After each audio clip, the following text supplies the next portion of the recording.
Bonjour tout le monde et bienvenue sur Space Opera pour cette première émission qui n'est pas tout à fait en live. Donc on a eu un petit problème avec la bande d'internet. Orange, on aura ta peau. Du coup, on reste quand même dans les conditions du direct. On coupera très peu de choses, à part les conneries du gars qui est fan de Star Wars. Donc on commence à ma gauche par Fabien, un traître à la cause, suivi d'un vrai trekkie de cœur, David Martinez, que vous pouvez appeler au 06 61... Non, je déconne. Et du coup, moi-même, Ciel Caljon, que vous m'avez déjà vu sur les salles Buster. Donc aujourd'hui, on va parler de Star Trek. Et on va parler d'une façon assez différente de Star Trek. C'est-à-dire qu'on va pas retourner dans les épisodes pyjama, qu'il faut découvrir, mais qui peuvent être un peu fastidieux parce qu'ils ont relativement mal vieilli. On va parler de tout ce qu'il y a de nouveau sur Star Trek. Et on va commencer par des points que vous ignorez sur Star Trek.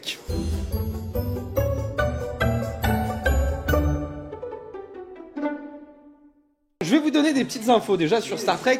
Ça sort en 1966, en septembre. Le gars, il arrive avec une série dont les producteurs sont pas chauds pour la voir au début. Pourquoi ? Parce que le gars, il arrive avec un pilote incroyable où sur la même passerelle, il y a des blacks, il y a des jaunes, il y a des grands blonds et il y a surtout des femmes commandants. Des femmes qui ont des postes de responsabilité. Alors ça n'a pas trop choqué les producteurs. Ce qui a vraiment choqué les producteurs à l'époque, c'est que les femmes portent des pantalons. C'est vrai. Donc ils ont demandé à ce qu'on retourne le pilote.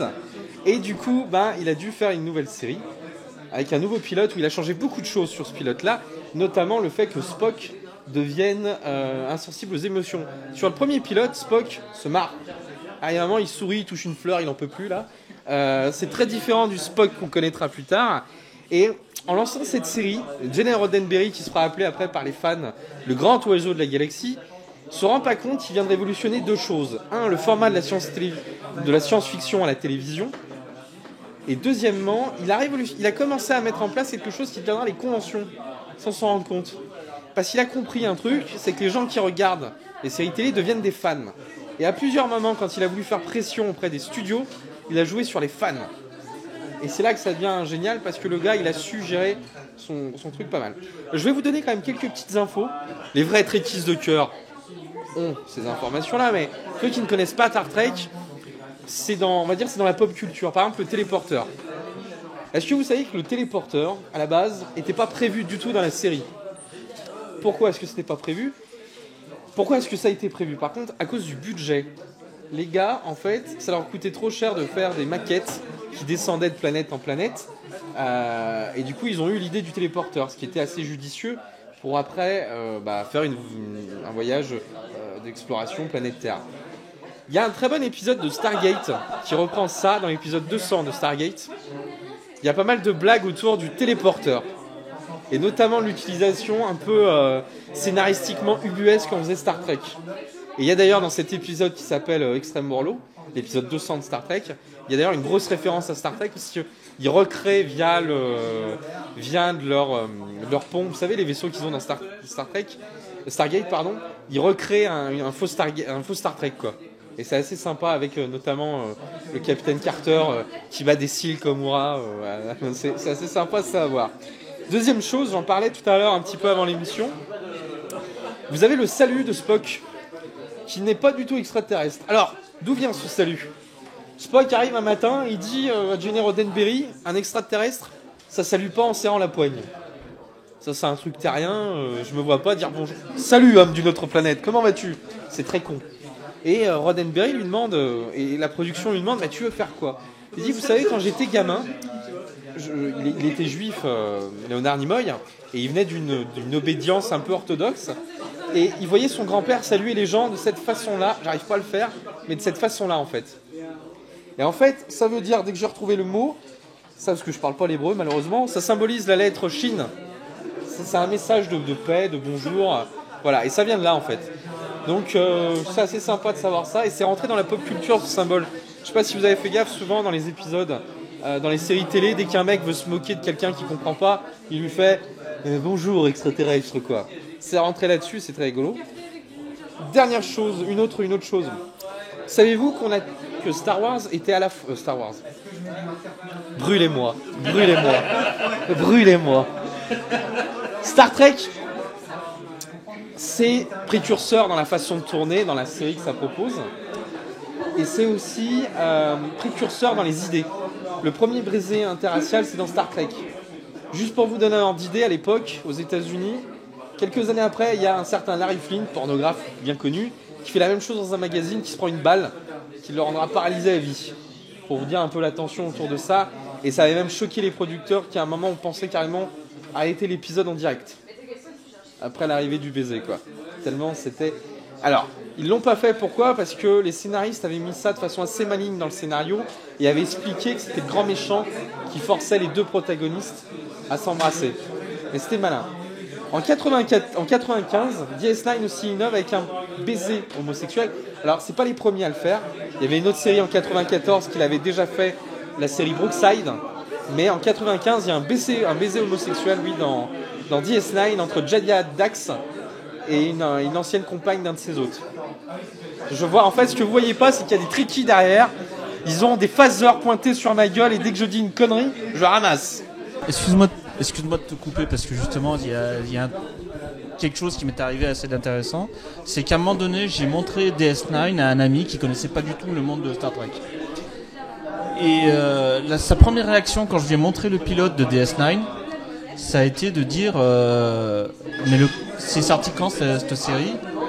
Ça devait être dans le début des années 90, quelque chose comme ça.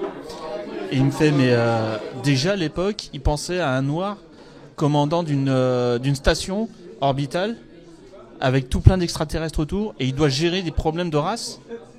Et je lui dis bah oui, c'était précurseur à cette époque-là. Et puis il faut savoir qu'il y a un très bel épisode aussi dans DS9 là-dessus où le capitaine Benjamin Sisko rêve qu'il est un auteur noir américain durant la période, je crois qu'on est dans les années 40, 45 ans, donc dans les pulps, et il essaye d'imposer son idée, mais parce qu'il est noir, on lui refuse. Très bel épisode qui est réalisé notamment par l'acteur qui joue Benjamin Sisko. D'ailleurs, ce qui était intéressant dans cet épisode-là, c'était de voir les acteurs de DS9. Regardez les micros, ouais. Ce que j'ai beaucoup aimé justement dans cet épisode-là, c'était de voir tous les acteurs de DS9 sans leur maquillage. C'était super intéressant de voir, dont en l'occurrence, je sais plus comment il s'appelle, le personnage qui parle jamais mais qui est récurrent tout le temps au bar, l'extraterrestre avec Morn. Alors que Morn, il apparaît sans maquillage et il parle. Il y a plein de fois comme ça. Justement, on arrive aux guests qu'on ne pensait pas dans Star Trek. Alors, je pense que les fans ici savent que le roi Abdallah II de Jordanie, actuellement roi, a fait des pieds et des mains pour jouer dans TNG. Je crois que c'est TNG, hein. Non, c'est dans Voyager. C'est dans Voyager. C'est dans Voyager qu'il apparaît. Stephen Hawking apparaît aussi. Également aussi, dans TNG. Seth MacFarlane, le créateur d'American Dad et des Griffins. Iggy Pop. Iggy Pop joue un des agents du Dominion. Attendez, c'est pas fini, mais j'ai été surpris aussi. Et Tom Morello, de Rage Against the Machine, joue dans Star Trek. Il joue dans Star Trek, Tom Morello. Ouais. Il joue un officier, je crois, dans Voyager aussi. Et c'est pas fini. Bryan Singer joue dans Star Trek. Le gars qui va faire Superman derrière a joué dans Star Trek aussi, quoi. Après, bien sûr, il y a Terry Hatcher, il y a des grands noms qui ont joué dedans. Hein. Terry Hatcher qui faisait en même temps MacGyver et Star Trek. Elle a fait que 2 épisodes, hein, elle a pas, voilà. Kristen Dunst a joué dans Star Trek. Il y a, une flopée d'acteurs. Mais je crois qu'il fallait passer par là à Hollywood, quoi. Pour pouvoir jouer là-dedans. Voilà, alors c'est des petites choses un petit peu qu'on... Alors si, autre chose d'important, vous connaissez le jeu Star Trek Online ? Savez-vous que Star Trek Online a failli s'arrêter ou était dans la merde, notamment à cause de J.J. Abrams ? Alors, que je fasse bonne gaffe aux dates pour pas me faire tapasser, on est en 2010, quand le jeu sort. En 2009, donc J.J. Abrams sortait son film, sauf que les mecs en développant n'ont pas fait gaffe que J.J. Abrams avait changé la ligne temporelle. Et du coup, lorsqu'ils sortent le jeu, déjà sous un flot de critiques parce que les vaisseaux étaient pas maniables, moi je me rappelle d'heures entières incrustées dans des planètes à pas réussir à me dégager. Voilà. Ils ont demandé à Leonard Nimoy, quelques années après, de venir faire une voix off pour raconter ce qui se passe après le film. Et dire qu'il est venu remettre une ligne temporelle et afin de permettre aux joueurs d'arrêter de gueuler, quoi, tout simplement. Ça a servi qu'à ça, quoi. Et du coup, ça permet d'introduire et de légitimer plus de 600 épisodes qu'Abraham s'est supprimé lâchement. Mais on pourra en discuter sur le reboot si c'est bien ou pas. Ça, c'est un grand débat et c'est intéressant. Il y a plein de choses à dire. Bon, alors je vous ai parlé aussi pour finir un petit peu du pilote. Il faut savoir que dans Star Trek, les pilotes sont maudits. Le premier pilote a été refusé par la chaîne qui diffusait donc Star Trek à l'époque. Ils ont été malins, ils ont réussi à reglisser le premier épisode dans un autre épisode où on juge Spock, ce qui est très malin de remettre les épisodes, en créant donc le capitaine Pike qui devait être le premier capitaine de l'Enterprise. Mais Voyager aussi en a chié pour son pilote. Et ça se voit à quelque chose. Vous ferez attention au plan de dos, quand le Janeway est de dos dans l'épisode 1. Elle est plus petite que dans la réalité.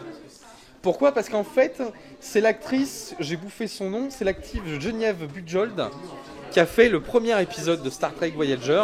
Elle l'a tourné en entier. À la fin du premier épisode, elle a dit « Je ne supporterai pas ce rythme de tournage ». Et elle est partie. Et donc dans la catastrophe, ils ont appelé donc Kate Mulgrew, qui joue maintenant dans Orange is the New Black. Et elle a retourné toutes les scènes. Ils n'ont pas retourné toutes les scènes, ils ont fait juste celle où on voyait son visage, quoi. Ce qui fait qu'il y a des problèmes de chignon assez récurrents. Et puis pour les fans, des problèmes de faux raccords. Voyager compte le nombre le plus hallucinant de pieds de mandat dans le cadre, de micros qui descendent, de gars qui se cachent tout de suite derrière l'ascenseur. C'est juste énorme là-dessus, quoi. Pour ceux qui aiment ça. Ah ouais, non mais autant Enterprise ils ont pris le temps. Bah alors Voyager, c'est mais vous vous marrez des fois. Hein. Les reflets, les machins, voilà. Après il faut avoir l'œil, mais c'est assez drôle. Surtout les pieds de mandat, quoi. Tu sais qu'ils essayent de cacher à grands coups de pied durant la scène. C'est fandard. Je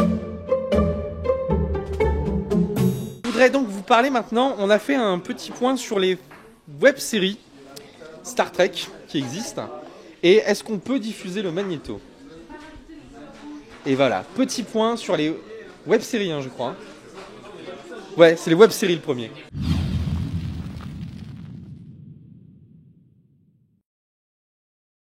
Dans Star Trek, il y a une grosse base de fans, et dans cette grosse base de fans, il y a des créateurs. On commence tout de suite par les web-séries old school. Star Trek Phase 2, l'histoire commence par la création de Star Trek New Voyage, où l'équipe de James Colway se fait la main avec des vignettes, puis commencent les épisodes. Le succès est immédiat et attire l'attention des vétérans de la série originale, qui acceptent de participer.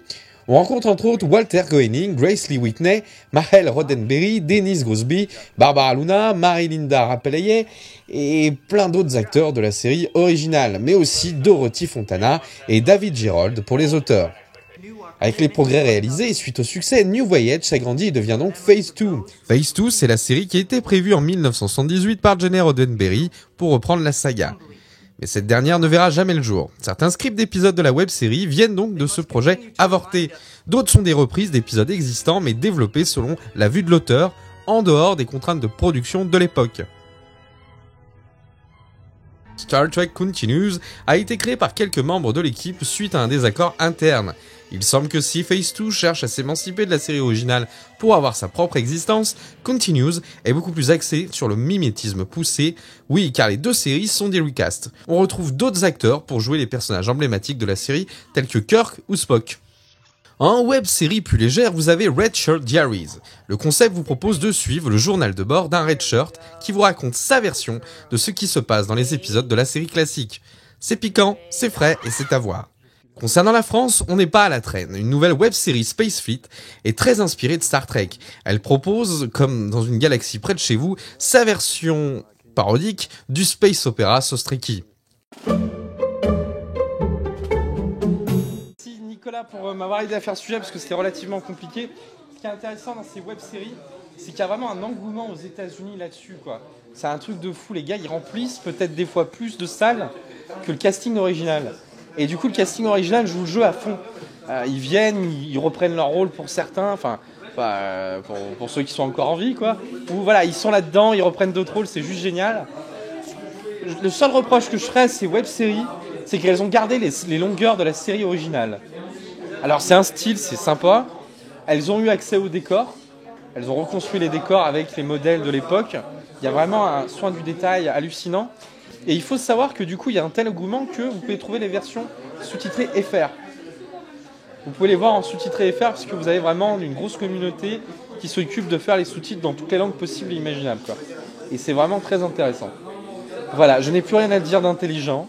Donc je me propose de lancer un second sujet sur les webfilms. Et je dois même pas regarder la bonne caméra parce que Vince rigole. Est-ce que c'est ça, Vince? Cette...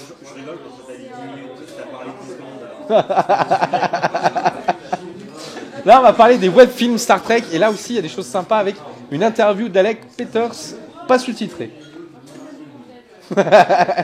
Soyez bon en anglais, merde. Allez.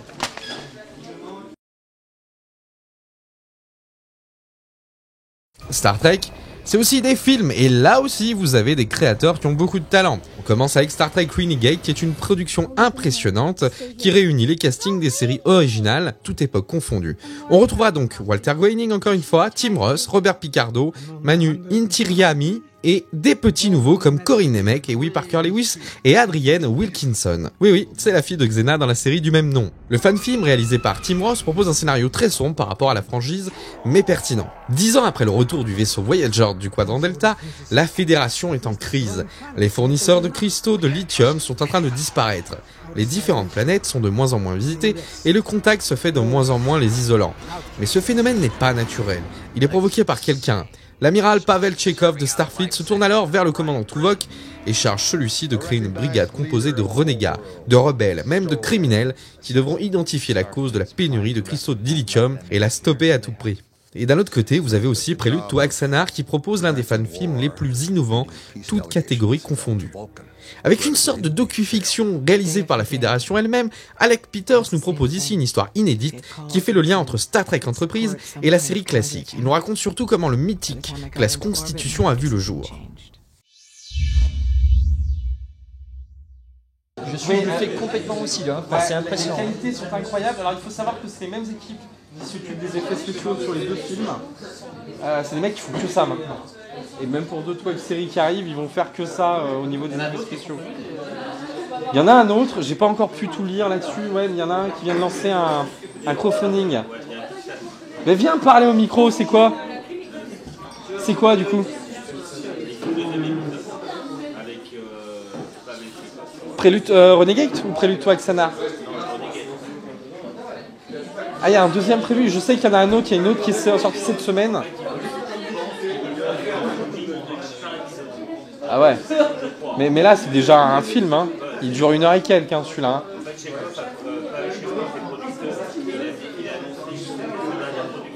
D'accord.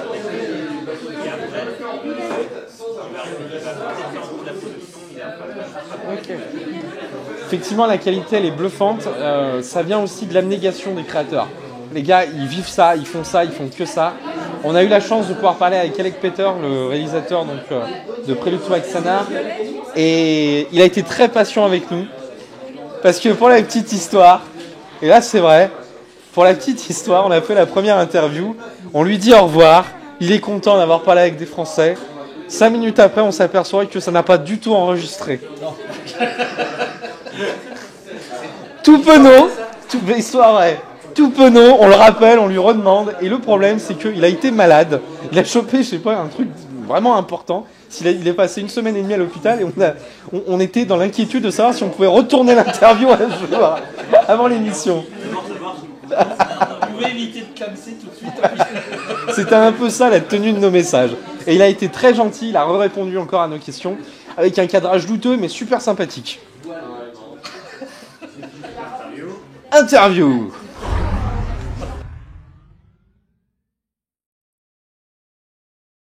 This story takes place 21 years before the first pilot, the second pilot of Star Trek, Where No Man Has Gone Before, and it is a story of the war with the Klingons, the 4 Years' War, and Garth's role in it, and it's that's the basis of it. We learn in Whom Gods Destroy that there is this famous battle, the Battle of Axanar. That Garth was the architect of, and we basically put it in the timeline and figured out where that battle would have happened. And there's a lot of ways it could have gone, but we put it in the year 2245, which again is 21 years before the first episode of Captain Kirk. as captain of the Enterprise, and it just made a lot of sense. And it's a period of time that we've never seen before, so we think it's something fans would be very interested in. Easy for us to make it on a small budget. We made a 20-minute film for $100,000. And we couldn't have done that if we had to build sets and do a narrative story. But by sitting everyone down and shooting them in front of green screen, it worked. Prelude was done entirely on green screen. I think, this is one of the challenges for an actor is to be able to put yourself in the place that you need to be and use your imagination. So it's certainly a lot harder than practical sets, but I think it's something that actors have gotten used to because there's so much of it used these days. I was invited to play Garth on Star Trek New Voyages, which has been around for 12 years. And James Cawley, the producer, asked me to come and play this character in a short little scene in one of their episodes. And so I agreed, and he convinced me to write a script, and that was in 2010. So here we are, and 5 years later, 5.5 years later, we'll actually start shooting the full-length feature. Richard Hatch is my acting coach, and I've known him for 20 years. Once Richard agreed, it was easy to get J.G. Hertzler. And then one by one, I got the actors to commit. That was all it was. So the short-term goal is we will shoot the first half of Axanar in January, and then release it probably in April of 2016, and then once we release it, use that to raise money to make the second half, and hopefully have that out by the 50th anniversary of Star Trek in September. Basically, Prelude to Axanar, our short film, takes you up to the last month of the war. And Axanar, the movie, will be the last month of the war. How did we get from where we left off with the D7 being introduced till the end of the war and the peace conference? Basically, there's an arms race, and it's the D7 that the Klingons introduce causes the Federation to produce the Constitution. Because we know in the original series, these are the two main ships of the line for the Klingons and the Federation.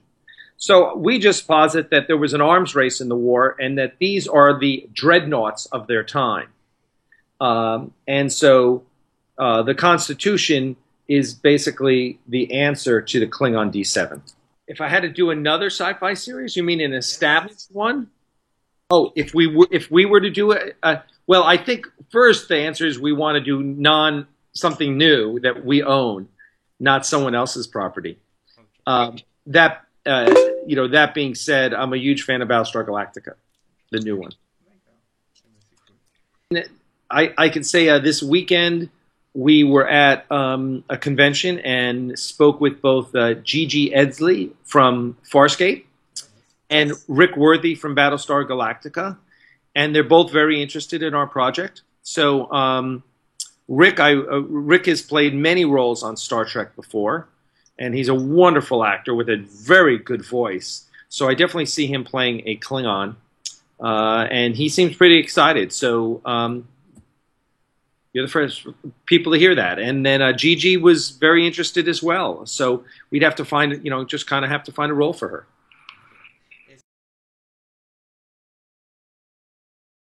Donc comme vous l'avez entendu, une petite annonce sympa. DJ Edley donc de Farscape sera présente sur le prochain Prelude to Axanar si tout se passe bien. L'idée, Axanar du coup est tout court d'ailleurs, ça s'appellera comme ça. L'idée est brillante encore une fois, de tourner un documentaire de la Fédération pour donner envie aux gens de continuer à soutenir le projet, c'est juste génial. Et là où c'est très pertinent, et c'est ce que j'ai adoré dans ses réponses, c'est qu'il fait le lien entre Enterprise et la série classique. Il explique pourquoi, pour ceux qui l'ont vu, il explique comment est venue l'idée du classe Constitution, qui sera le vaisseau emblématique de Kirk, et il explique aussi comment les Klingons ont obtenu le D7 et petit à petit la science de l'occultage. On découvre après aussi dans la série classique. Donc il fait un lien avec tout ça, même au niveau des costumes.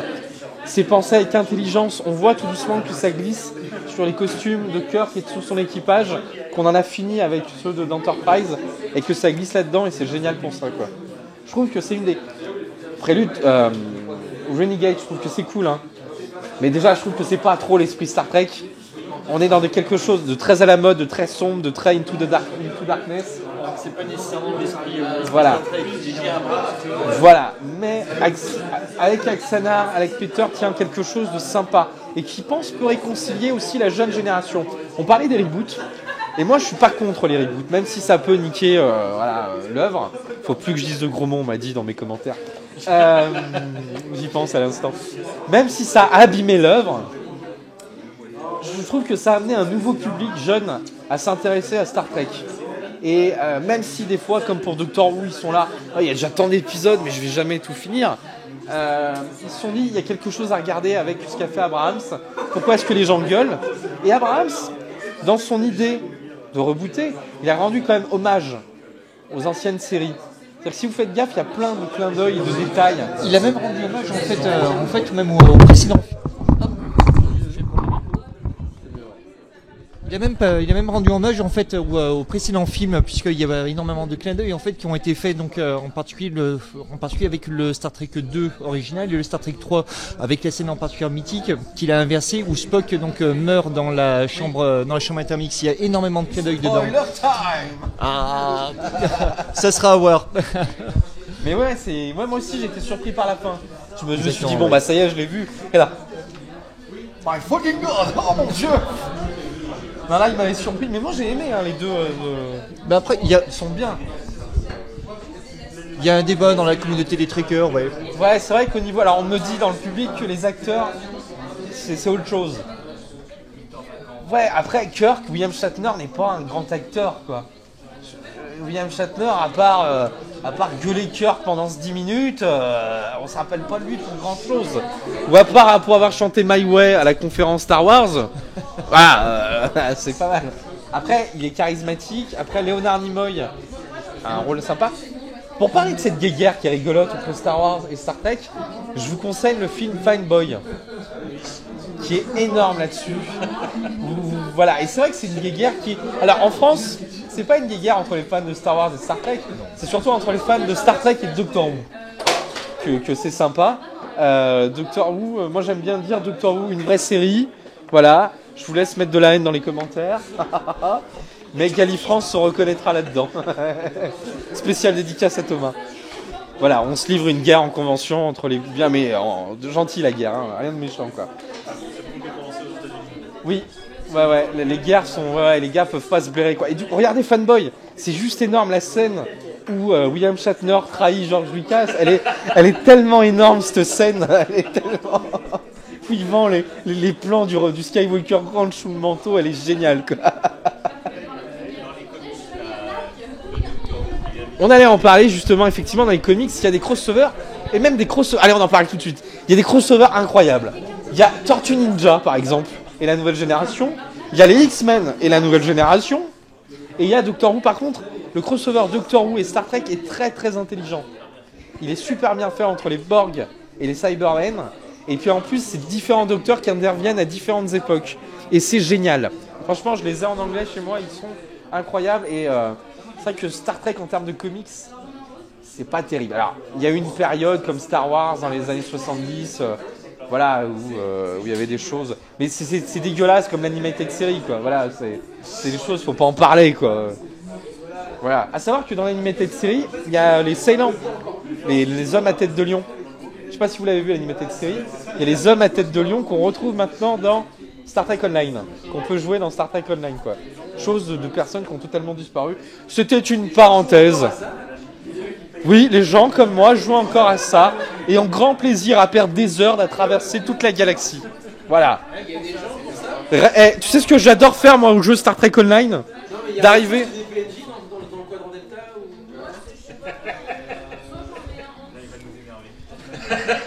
Retourne à tes jeux de drague japonais là, hein, vieux pervers. Non, il n'y en a pas. J'ai cherché, il n'y en a pas. Je préparais le sujet, j'ai cherché, il n'y a pas de jeu de drague. Ça pourrait être sympa, draguer Luxana Troy, qui lit dans tes pensées. Salut. Non, ça, je suis drague.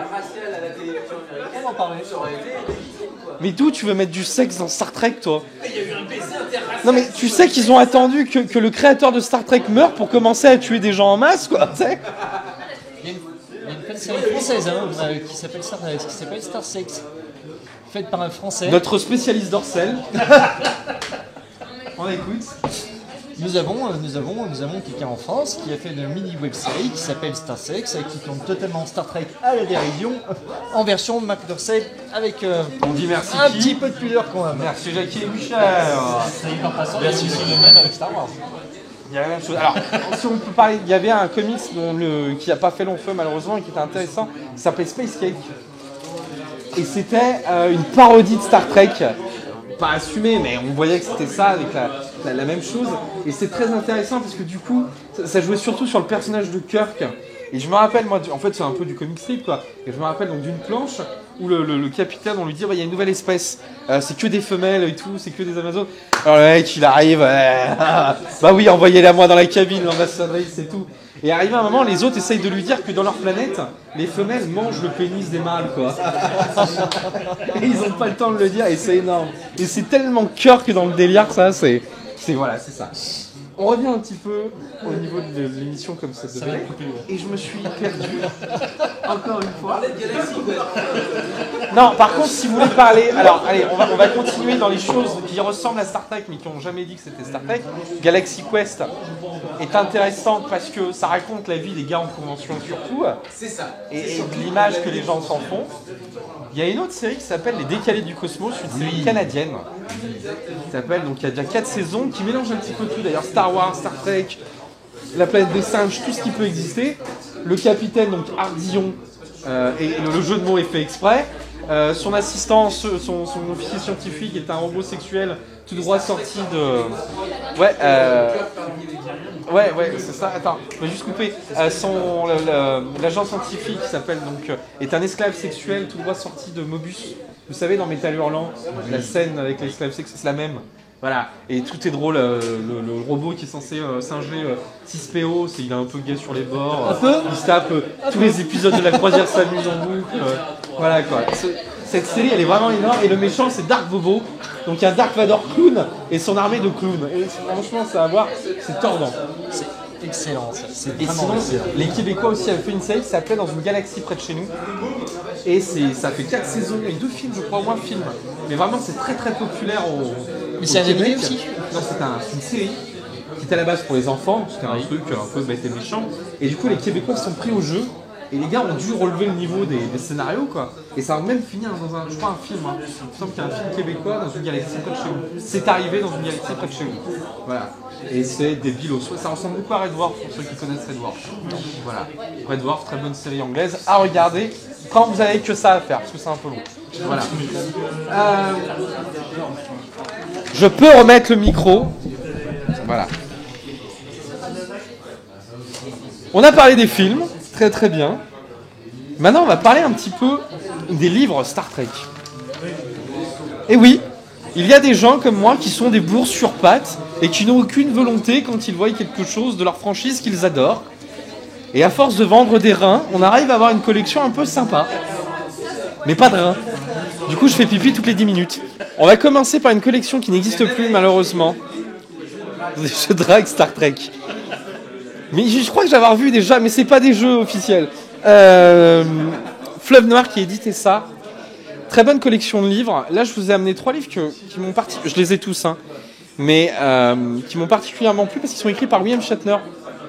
Alors, les livres reprennent soit des épisodes classiques, écrits différemment, soit des histoires inédites, souvent écrites par le cast de Star Trek. Et ça, c'est cool, parce qu'il n'y a rien de mieux que les acteurs qui ont joué pour parler de ça. Et par exemple, ces 3 séries de livres qui se suivent, donc qui commencent par Le Retour du Voyager, c'est très intéressant parce que pour ceux qui ont vu les films Star Trek, ça se passe tout de suite après Génération, après la disparition du Voyager, du coup, dans la timeline, et ça mélange à la fois les Borg qui ressuscitent le capitaine Kirk et l'univers miroir qui tente une invasion grâce au Voyager. Ces 3 livres sont juste géniaux, alors procurez-les-vous Gars qui font des web-séries, genre moi, tourne ça, Lucas, ça serait cool. On fait un zoom, voilà. Alors cette édition n'existe plus, ils en ont fait quelques... Alors en anglais elle existe toujours, mais par contre en français ils ont arrêté. Et j'ai dû aller pleurer une fois à la Fnac, et ils m'ont sorti dehors, mais ils m'ont pas donné les livres. Vous pouvez les trouver encore sur eBay, mais en occasion quoi. Ils sont très difficiles à trouver, mais ils sont encore bien. Niveau comics, on en parlait tout à l'heure, il n'y a pas grand chose Star Trek. L'intérêt de celui-là, c'est qu'il vous raconte ce qui se passe entre le dernier film Star Trek avec la nouvelle génération et le nouveau de J.J. Abrams. Et notamment aussi avec Star Trek Online. C'est pas mal du tout. Sur Star Trek Online, c'est toute la campagne où quand tu apprends que les Romuliens ou les Rémanais... Voilà, exactement. Où les Rémanais ont la technologie Borg et ont fait un fort là-dessus. Il est excellent, il est vraiment à lire si vous êtes fan de Star Trek. On va passer sur quelque chose de très difficile à trouver quand vous êtes francophone. Celui-là. Ships of the Line, pardon. C'est intéressant, ça n'a rien à voir avec ce qu'on mange, les chips. C'est intéressant parce que ce sont les créateurs du vaisseau qui ont fait ce livre, les différents protagonistes qui ont travaillé là-dessus, et ils vous expliquent comment on en est arrivé du premier vaisseau qu'on voit dans Enterprise, pour les voilà, au dernier. Ouais. Pour une fois qu'il le dit, pour de vrai. C'était la Minute Muteki que vous pouvez retrouver tous les vendredis sur Serial Buster, et pas très longtemps s'il continue à me gonfler. Alors. Pour te faire plaisir, je dirais entreprise un jour. Cool. Entreprise. Ce matin, j'ai fait une belle entreprise. Alors, on y va. Voilà, il y a plein de dessins. C'est un beau livre, c'est plus un beau livre qu'autre chose. On apprend quelques petites choses. On voit des modèles qu'on n'a jamais vus, qui ont été développés en 3D, je sais plus où, mais on les voit notamment entre justement Enterprise et le classe Constitution. Bon, on s'en fout. Et du coup, vous avez qu'à l'acheter le livre. Faites pas chier. Moi, je l'ai ramené de Londres, ce livre. Voilà, il est juste intéressant pour ça parce que il développe toute une, la ligne des vaisseaux de la Fédération. C'est cool là-dessus. Alors après, dans les attrapes bobos, les gars qui font ce genre de collection pour enfants prépubères, arrêtez. C'est-à-dire que les gars, ils te font une page par thème, mais t'apprends que dalle. Arrêtez. Parce qu'un jour, ça va beaucoup m'énerver. Et je vais vous envoyer des fans de Star Wars énervés. T'aurais pu ramener la même chose de Doctor Who aussi. Hein. Oui, Doctor Who aussi, il y a une collection comme ça. Et pareil pour Harry Potter, c'est triste. Mais arrêtez quoi, vous nous prenez pour des cons et moi je paye. Et ça m'énerve. Voilà, parce que je me dis que c'est cool. C'est le tien, non ? Oui. La déception. Tel un enfant qui vient d'apprendre que le Père Noël n'existe pas vraiment. La Capitaine Kirk non plus. Ça, ce livre, c'est très intéressant. La collection Haynes, je sais pas si je le prononce bien et je m'en fous. Cette collection de livres, en fait, pour nos parents, nos grands-parents, quand ils achetaient une voiture, ils avaient un livre de cette collection-là, avec tous les détails de la voiture qu'ils achetaient. Et voilà. Et en fait, Haynes a décidé d'en sortir un sur les vaisseaux de la Fédération et un sur les vaisseaux Klingon, en partie Klingon, quoi.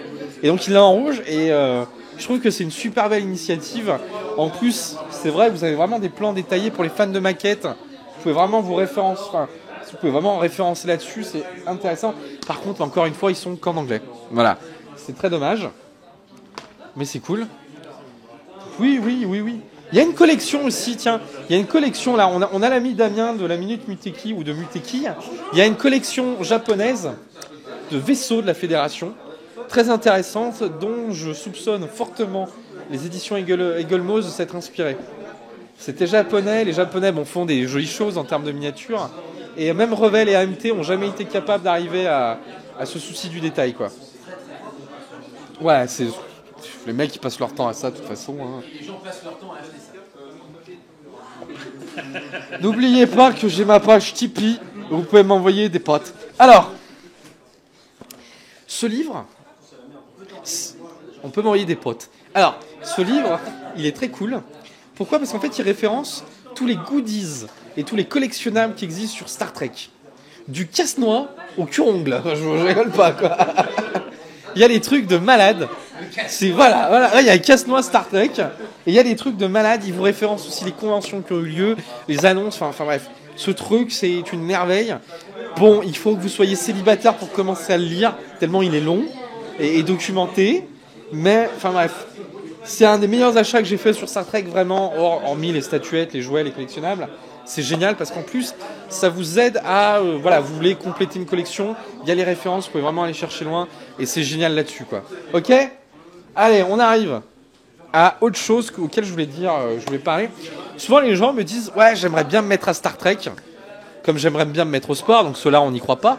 Et après, il y a ceux qui veulent vraiment se mettre à Star Trek. Faites comme moi, achetez des agrès sportifs, faites croire aux autres que vous les utilisez. Alors, il y a des gens qui veulent se mettre à Star Trek, et du coup, ils savent pas par où commencer.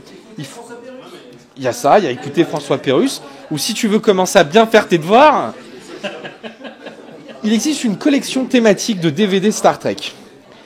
Intéressante, c'est-à-dire, là, c'est tous les épisodes qui parlent des Klingons, il y en a qui parlent des Borg, il y en a qui parlent des Q, et c'est intéressant parce que c'est des épisodes stand-alone, où vous n'avez pas besoin de connaître toutes les ramifications pour tout comprendre. Et vous pouvez commencer à découvrir Star Trek comme ça. Et ce qui est intéressant aussi, c'est que ça mélange toutes séries confondues. On a aussi bien du DS9 que du classique, que de l'Enterprise. Et du coup, vous pouvez commencer à voir ce que vous aimez. Voilà, j'ai amélioré mon anglais, merci. Voilà. Il y a celui-là. Une question du public. Moi, j'ai une toute petite question. C'était trop tard. Une fois patriotique. Est-ce qu'il a été établi le pourquoi du comment, à part le manque de budget évidemment, du changement de visage des Klingons? Oui, alors, Est-ce que ça a été scénarisé? je vais vous l'expliquer. Absolument, mais ça, on le voit Dans seulement Enterprise, mais je vais spoiler là du coup, donc c'est un spoiler time. Dans Enterprise, alors il y a deux références à ça déjà dans Voyager. Avant de parler d'Enterprise, dans Voyager, il y a un épisode pour l'anniversaire de Star Trek, je crois les 25 ans. Il y a un épisode où en fait l'équipage de DS9 se retrouve dans une mission de la série classique. Voilà, avec un montage et tout impressionnant où il parle à Kirk, au Kirk de l'époque. Il y a une vanne, voilà. Le Klingon arrive, se pose, et les autres le regardent et lui disent mais attends, les Klingons là-bas, ils sont pas pareils que toi. Et voilà, et il lui dit c'est une grande honte. Non, il lui dit dans le texte c'est une grande honte dont on ne parle pas dans l'Empire Klingon.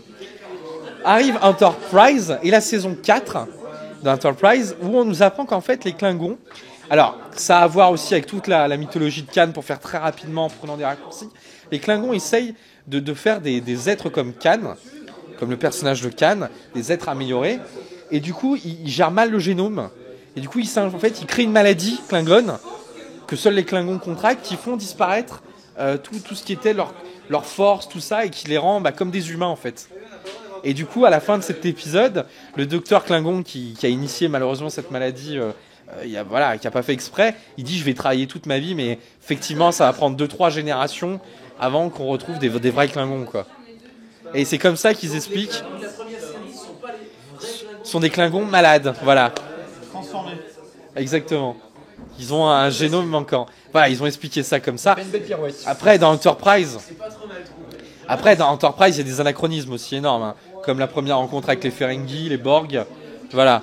C'est. Alors, la rencontre avec les Ferengi, par contre, elle est bien amenée, parce que c'est juste Archer qui les rencontre finalement, et même à la fin, il n'a pas leur nom.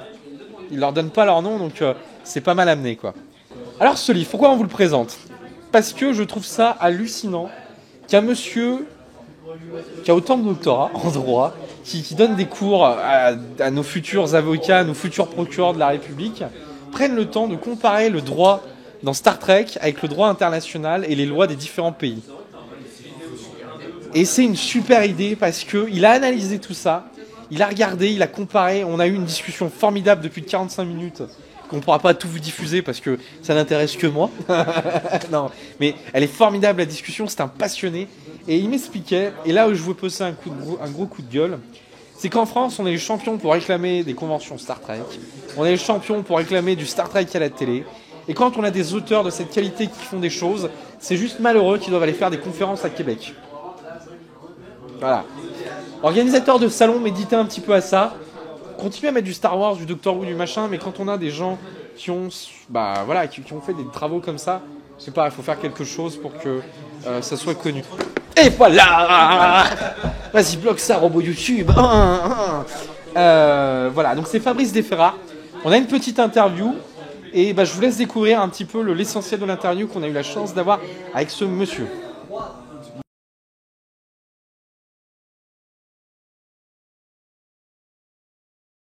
Alors, moi, je m'appelle Fabrice de Ferrare et je suis docteur en droit et je suis professeur à l'université de Reims. Alors, j'enseigne également à l'école de droit de la Sorbonne et je donne aussi un cours à l'université d'Ottawa. Voilà, ça c'est pour ma... Donc, je suis professeur de fac, si vous voulez. En même temps, je suis un fan de Star Trek, de la première heure. Moi, j'ai vu les premiers épisodes à l'époque où ils étaient non pas diffusés en France, mais sur Radio Luxembourg. Et donc, de chez moi, on pouvait les capter. Et donc, je suis un fan depuis le début. Et c'est en revoyant les séries il y a quelques années, et notamment la nouvelle génération, que j'ai pris conscience de l'importance du droit dans les séries télévisées. Et à partir de là, et aussi dans les films. Et à partir de là, j'ai voulu en faire un film. Un livre, par exemple. Pardon. Star Trek, c'est un système juridique en soi. C'est-à-dire qu'il y a une grande partie, c'est probablement la série de science-fiction qui est la plus juridique. Elle repose sur une architecture assez complexe. Il y a une charte de la Fédération des Planètes Unies qui va rassembler tous les mondes et qui est largement d'ailleurs empruntée à la charte de l'ONU. Et puis, vous avez pour les explorateurs de l'espace, pour les officiers de Starfleet, vous avez un certain nombre de directives qui sont des normes juridiques très classiques et qui sont assez faciles à analyser d'ailleurs.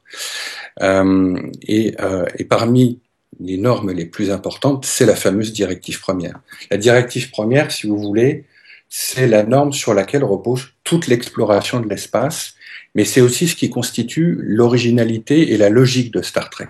Voilà, c'est un principe de non-ingérence que vous retrouvez d'ailleurs dans les dispositions du droit international public, c'est-à-dire le fait qu'un pays ne va pas s'ingérer a priori dans les affaires d'un autre pays. Moi, mon idée, c'est que Starfleet, c'est l'héritier des grandes agences d'exploration de l'espace actuelles, qui se seraient fédérées, enfin, ou un truc comme ça. Donc, ça serait une espèce de super CNES ou de super NASA, avec une mission d'exploration de l'espace qui est essentiellement militaire. Mais quand vous regardez Star Trek, la majorité des missions qu'ils effectuent ne sont pas militaires.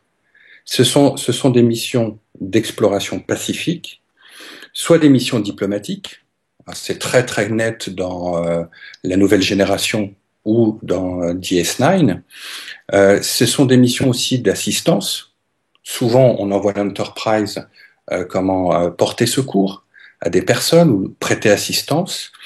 Et puis, si évidemment la situation ne peut pas être réglée pacifiquement et donc être réglée par le droit, parfois il y a de la violence et donc de la violence armée. Mais quand vous regardez bien Star Trek, il y a très très peu de violence. Il y a peu d'affrontements.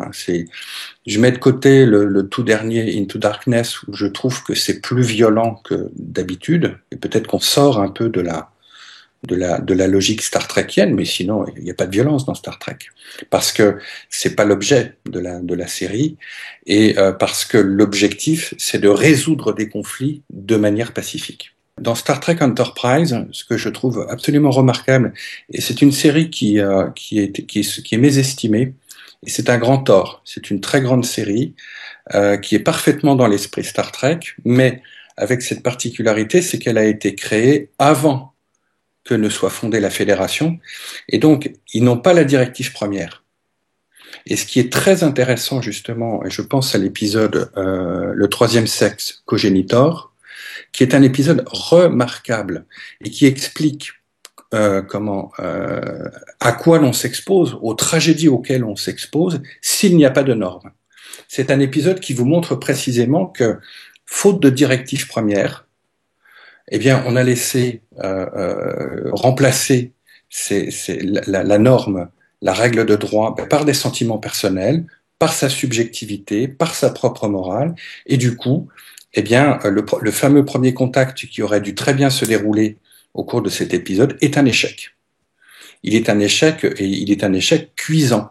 Et c'est un épisode qui démontre en quoi le vide juridique peut être destructeur et en quoi la règle de droit peut être libératrice.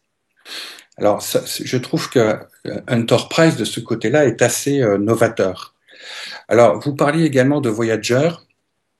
Ce que je trouve puissant dans Voyager, et ce qu'a réussi à imposer Catherine Janeway, c'est précisément par l'intermédiaire de ce que nous, en droit, on appelle une fiction juridique.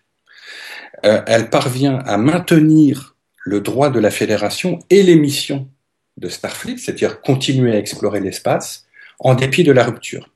C'est-à-dire qu'on a une coupure physique, il n'y a plus de contact, mais on maintient le lien de droit par une fiction juridique. Et c'est ce qu'elle parvient à faire dès les 2 épisodes pilotes. L'univers de Star Trek, c'est une utopie.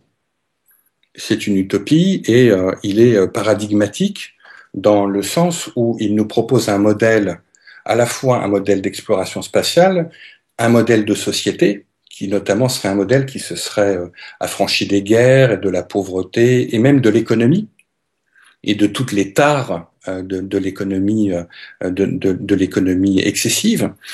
Et donc, puisque c'est un modèle qui nous propose utopique, forcément, il y a un léger décalage avec la réalité. C'est un idéal. Gene Roddenberry, ce que j'ai trouvé prophétique chez lui, c'est qu'il s'est projeté dans un univers fictionnel, tout en nous proposant les moyens d'y parvenir. C'est-à-dire qu'il nous donne les clés pour y parvenir, pour parvenir à un monde qui est relativement en paix et qui est assez idéalisé et qui, je trouve, est assez séduisant au fond. Il y a une différence fondamentale entre les peuples de la Fédération, on va dire les humains ou les Vulcains ou les Bétazoïdes, et les Borg. La différence fondamentale, c'est que l'un est fondé sur la promotion de l'individu, la Fédération des Planètes Unies. Les Borg, non. C'est une métaconscience. Ils sont absolument opposés à toute idée d'individualité. Donc, la comparaison est impossible puisqu'ils sont substantiellement, ils sont différents. Mais la Fédération repose sur la charte. C'est un petit peu comme quand vous voulez adhérer à l'Union européenne, en quelque sorte. Si vous voulez devenir membre de l'Union européenne, il va falloir adhérer au corpus juridique qui existe. Vous pouvez pas dire je veux adhérer, mais je fais ce que je veux. J'entre dans une institution, j'entre dans un système dont je dois accepter à la fois les valeurs, les règles de droit et la justice. Ce qui peut-être peut différencier la fédération d'autres structures qui seraient plus impérialistes et qui voudraient peut-être imposer, parce que ça serait prétendument leur bien, d'autres systèmes juridiques. Pas du tout. La fédération, et je reviens à l'exemple qu'on citait sur les castes d'Ejara que veut réinstaurer l'émissaire qui est de retour sur la station. Que lui dit Sisko? Il lui dit une chose extrêmement simple. Bajor est candidat pour adhérer à la Fédération des Planètes Unies. La charte de la Fédération, je ne sais plus quel article, dans les dispositions, les stipulations préliminaires, prohibe les discriminations, quelles qu'elles soient, fondées sur la situation sociale. Ça fait partie des normes fondamentales, des normes indérogeables de la Fédération. Quand l'émissaire veut réinstaurer les castes, Sisko lui dit « libre à vous », puisque précisément la Fédération respecte le droit des peuples à disposer d'eux-mêmes. Ça, c'est la première règle. Mais, lui dit Sisko, si vous voulez réinstaurer les castes, vous êtes en contradiction avec les valeurs de la Fédération. Par conséquent, vous ne pourrez pas devenir membre. C'est tout ce que dit Sisko. Vous avez un autre épisode dans La Nouvelle Génération où Picard est chargé de faire un rapport pour une demande d'adhésion à la Fédération d'un peuple qui maltraite d'anciens soldats. Et s'apercevant de cela, Picard dit exactement la même chose. Il dit, écoutez, votre système social crée des discriminations à l'encontre de certaines personnes, et ces discriminations conduisent à des mauvais traitements. Les personnes subissent des mauvais traitements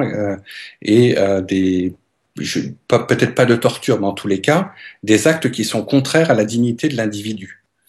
Les deux, ces discriminations et ces mauvais traitements, sont fondamentalement contraires à la charte de la Fédération.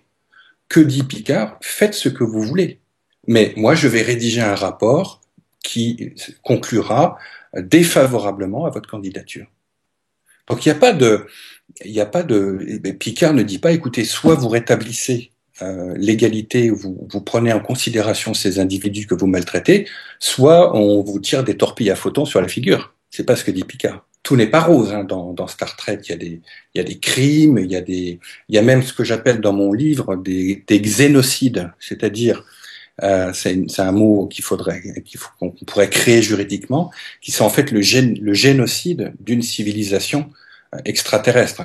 Quand les Borg assimilent les El-Oriens, dont Guinan est l'une des dernières survivantes, au sens de la loi de la Fédération, c'est un xénocide. Donc il se passe des choses extrêmement graves dans la Fédération, mais d'un point de vue institutionnel, la Fédération, c'est pas une dictature militaire, et c'est pas une autorité qui est gouvernée par les militaires. Vous avez, outre la charte, vous avez un parlement, vous avez un président, et vous savez que la présidence est à Paris, et vous avez également un gouvernement qui se situe, je crois, à San Francisco. Donc c'est un pouvoir civil, mais comme tous les pouvoirs civils qui sont menacés par des forces extérieures, il est possible que Starfleet, si vous voulez, ce qui va se passer, c'est que Starfleet va actionner de manière plus puissante son volet militaire. Voilà. Mais le risque, évidemment, la tentation dictatoriale, c'est pour ça que Star Trek aussi est extrêmement instructif et réaliste de ce point de vue. La tentation de la dictature, bien sûr, elle est présente. Hein, elle est présente.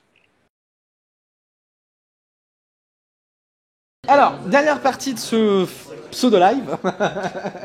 Allez, comment dire? Allez, journal de bord, entrée, je sais pas quoi. D'ailleurs, tiens, grand débat. Est-ce qu'ils se foutent pas de notre gueule avec la date stellaire? Quelqu'un comprend le système de datation ou pas? Alors, on trouve d'excellents traducteurs hein, sur le net. Hein. Moi, j'ai toujours eu l'impression qu'ils se foutaient de la gueule et que c'était au petit bonheur à la chance quand même. La date stellaire est basée sur le centre de la galaxie. Par la NSA. Voilà. Pas la NSA, la NASA. Qui aurait justement sorti ce système de date stellaire. On va défaire un mythe sur Star Trek. Il y a un mythe, une sorte de légende urbaine, qui veut que dans la série originale, les ordinateurs, les outils utilisés aient été développés par une société d'études, de recherche, d'ingénierie un peu secrète du gouvernement, qui voulait étudier en fait la réaction des gens face à l'arrivée de téléphones portables, d'ordinateurs et des choses comme ça. C'est faux. Ça n'existe pas. Les mecs ils ont bricolé ça sans savoir que ça allait devenir vrai un jour, quoi. Ils ont réfléchi à voilà, sachant que c'était cool. Sachant qu'en plus dans Star Trek, ils n'ont pas d'ordinateur individuel. Hein. Ils ont un vieil écran tout pourri où ils disent des trucs avec. Je crois qu'il y a des épisodes où ils parlent même à une machine, à un vieux, je sais pas moi, un Stram, un Amiga ou un Amiga. Ouais. Après, moi, ça m'a toujours fait marrer, gamin, quand je voyais ça, que j'avais déjà mon téléphone avec l'appel, genre, hey, Spock, t'es niqué. Bon, c'était intéressant. Par contre, il y a juste aussi un truc, allez, je finis de troller sur Star Trek. Vous savez, avec leur badge de merde, là. Alors, dans Star Trek, quand ils se parlent entre eux, ils appuient là-dessus, sur un badge, et ils parlent direct à la personne intéressée. L'ordinateur doit être super malin, quand même, pour savoir à qui ils veulent parler avant qu'ils le disent. Je dis ça, je dis rien. Mais moi, cette convention scénaristique, elle m'a toujours choqué, quoi. Mais c'est pas parce qu'ils travaillent tous le micro, il est là-dedans. Tous au courant de ce qui se passe. Bah ouais, mais arrive un moment. Salut chérie, comment tu vas? Vous êtes trompé, non? Voilà. Je sais pas, quoi. Un sketch avec ça, c'est parfait. Ouais, je sais bien, mais... Et la notion de possession était abolie. Ce qui Oui. fait que c'est plus sa femme. Et ce qui... Oui, alors c'est vrai que Star Trek c'est une utopie d'ailleurs. J'ai mis le livre, mais Fabrice Desferrard en parle notamment de cette utopie économique là-dedans. C'est intéressant parce que du coup, ça a posé des problèmes aux scénaristes, surtout dans DS9 où ils sont à la frontière et où ils ont besoin de crédit pour vivre. Dans Star Trek, ils n'ont pas besoin de salaire, soi-disant, mais des fois ils s'achètent des trucs. Donc allez comprendre quand même. Hein, voilà. Ensuite, on va passer à quelque chose qui me tient beaucoup à cœur. Moi, vous pouvez gagner. Au fait, vous pouvez gagner ce livre. Vous pouvez gagner aussi des figurines qu'on va présenter en vous abonnant à la chaîne et on vous tire au sort d'ici le 4 octobre. Fais-le pour la galaxie, s'il te plaît. Alors, attention, on va faire des choses intéressantes. Oh là là, magie du direct. Oh là là. Ah, ok. Je viens, moment de solitude. À l'instant où j'ai déballé ça, il faut savoir que dans le public, les gens ont fait « Oh !» En fait, c'était pour le papier bulle. Écoute... Bah non, attends, c'est pour faire gagner aux gens. Alors, vous savez, il y a quelques temps, moi je les avais découverts à Londres il y a 3 ans, 2-3 ans, quand ils ont sorti la collection des figurines, que des vaisseaux. Et elle est très intéressante parce que j'en ai rarement vu une aussi fidèle et aussi bien faite. Je crois qu'ils en sont déjà au numéro 56 en Angleterre. Justement, on a une interview des gens. C'est les mêmes gens qui font la collection actuellement en France DC Comics, qui font le jeu d'échecs Marvel, et qui vont lancer, attention, exclusivité, qui vont lancer bientôt une collection sur les Batmobiles. C'est intéressant, cette collection, parce que, bon, autant c'est cool d'avoir des vaisseaux, hein, on est d'accord. Par contre, prévoyez des bibliothèques et des étagères. Prévoyez, parce que là, c'est des nids à poussière, c'est terrible. C'est en métal, et ça, c'est très bien. C'est très bien vu, c'est en métal. Ça permet aux réalisateurs qui produisent cette émission, dès qu'ils les touchent, de ne pas les casser. Voilà, hein. Il y a eu des accidents. Et on les emmerde, on va faire notre petite émission tous les deux. Ils n'en ont absolument rien à foutre de ce que je dis. Le papier bulle, je ferai une émission là-dessus. J'ai des glaçons Star Trek si vous voulez. Par contre, je l'ai guidé. J'ai quoi avec ? Des verres ? Ah non, j'ai pas de bière romulienne. Alors, s'il vous plaît, arrêtez de me perturber dans mon émission. Merci. Ouais. Alors, ce qui est génial en fait dans la collection de Gullemos, c'est les fascicules. Enfin, c'est con, hein, tu payes quand même 10 balles, je crois. Hein. Je crois que c'est 10-12 balles. Je remettrai le prix dans la vidéo, mais ce qui est génial en fait, c'est que vous avez non pas la storyline du vaisseau, vous avez un petit peu, pas comme dans la collection Star Trek, la première qui avait lieu en France, où on avait tout l'historique de Star Trek et très peu d'infos sur la série à côté. Là, vous avez vraiment les problématiques qu'ont eu les créateurs des maquettes, les différents designs qui ont été proposés, ceux qui ont été retenus, ceux qui ont été refusés et pourquoi ils ont été refusés. Et c'est ça qui est génial, c'est que vous avez vraiment le processus créatif des vaisseaux. Il y a un super documentaire d'ailleurs sur internet là-dessus où on fait voir les différentes étapes des vaisseaux de la Fédération. Et je trouve que à l'heure actuelle, malgré tous les livres qu'on peut trouver, c'est une des meilleures collections. Alors, pourquoi c'est une des meilleures collections ? Déjà, pas parce qu'ils m'ont envoyé les trucs gratos. Non, faut le dire. Sinon, je passe pour un escroc, quoi. Mais parce qu'ils sont en lien avec CBS et Paramount. Et du coup, ils ont les infos en vrai. Enfin, ils ont accès aux informations, à la documentation. Et vu qu'on va vous diffuser l'interview, vous allez voir que Ben a accès à beaucoup de matériel. Et puis pour ceux qui ont l'œil, vous allez voir les collections Doctor Who derrière qui sont très cool. Voilà. Salut! Mais j'adore cette ambiance avec les micros. Hein. Ah, il faut que je lance le sujet, d'accord.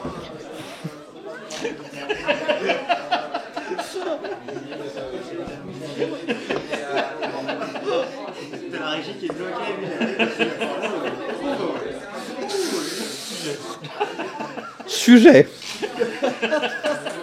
I worked on a product called the Star Trek Fact Files 15, 16 years ago. And then I worked on a big US Star Trek magazine.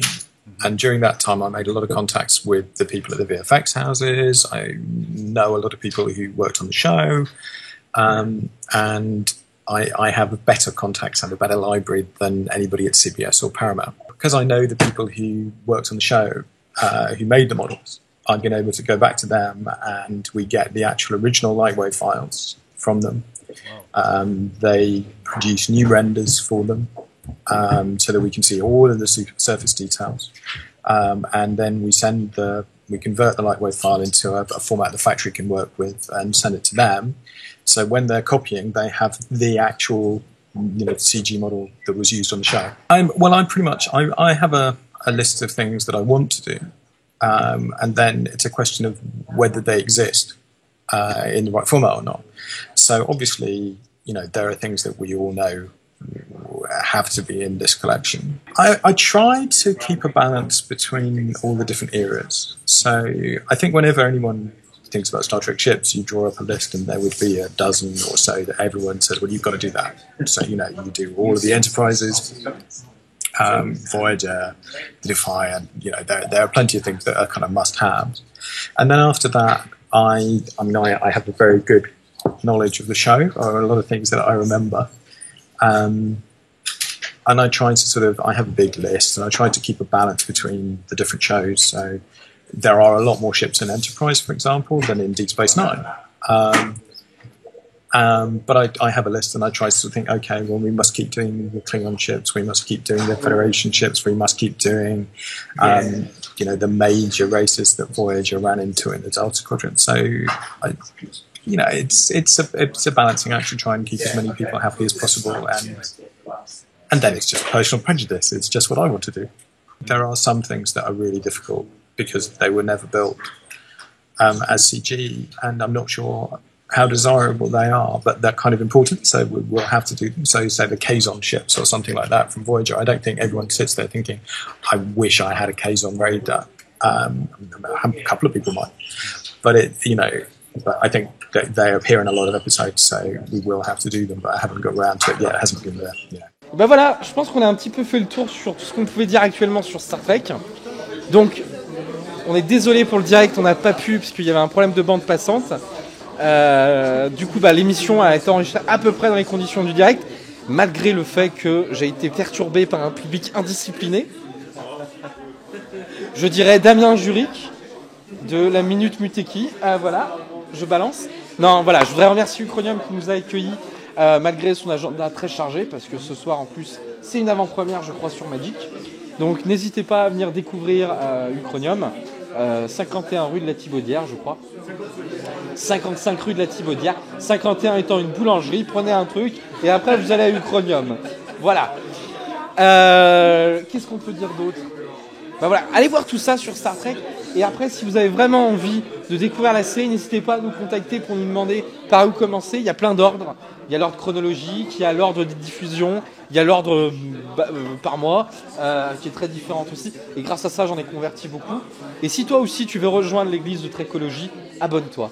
Abonne-toi à la chaîne et rejoins notre secte, comme dans Futurama. Voilà, pour ceux qui ont vu l'épisode. Je vous remercie pour votre attention. Désolé pour le brouhaha de toute cette émission. N'hésitez pas à partager ce contenu. Vous allez avoir accès aussi aux interviews beaucoup plus étendues. Donc n'hésitez pas aussi à poser des questions sur ces interviews-là. Et je remercie au public qui nous a supportés pendant 1h10.